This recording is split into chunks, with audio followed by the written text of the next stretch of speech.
شاری نیویۆرک یەکێکە لە شارە بەناوبانگ و گرنگەکانی جیهان و زۆرترین چڕی دانیشتوانی هەیە. کاریگەرترینە لە بوارە جیاوازەکاندا، جاچە بازرگانی بێت، ئابووری بێت یان سیاسی. وەک هەندێک لە چاودێرانیش دەڵێن، پایتەختی ئابووری ئەمریکایە بەهۆی زۆری کۆمپانیاکانەوە. بانکی نێودەوڵەتی هەیە، بۆیە بووەتە گرنگترین ناوەندی بازرگانی و دارایی لە جیهاندا.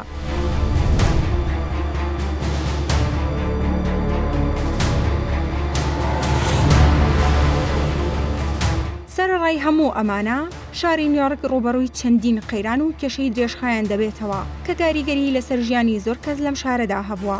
ڕەنگە گرنگترینی ئەو کێشانە هەژاری و تاوان و مادەهۆشبەرەکان و هەڵاواردنی ڕەگەزی بێت. نیوەی ئاڵوودەبوانی مادەهۆشبەرەکان لە نیویۆرک دەژین. هەروەها 4 ملیۆن هاوڵاتی هەیە کە بە یارمەتیەکانی ئاسایشی کۆمەڵایەتی دەژین. نزیکەی لە 65 دانیشتوانی شارەکە لە شوقایان هۆتێلی کرێدا دەژین، بە پێچاوانەی ویلایەتەکانی دیکە کە زۆرینەی خێزانەکان لە خانوودا دەژین.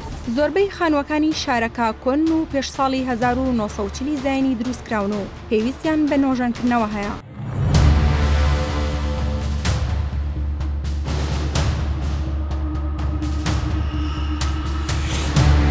دەسەڵاتدارانی شاری نیویۆرک زەنگی ئاگادارکردنەوەیان لێدا بۆ بەرەنگاربوونەوەی پەتای هێرۆین کە بڕێکی پیاوانەی تۆمار کردووە بۆتە هۆی زیادبوونی بەرچاوی ژماری ئەو کەسانەی بەهۆی زیادەڕەوەی لە ژەمە دەرمانیەکان گیانیان لەدەستداوە. هەرچەندە شاری نیویۆرکی ئەمریکی بە سێوی گەورە ناو دەبرێت، بەڵام بۆتە پەناگەی 8 ملیۆن مشک، واتە هەر خێزانێک 8 مشکی بەردەکەوێت کە بە ئاشکراوە بە بەردەوامی بە ناو کووچە و کۆڵان و شەقامەکاندا گوزەر دەکەن.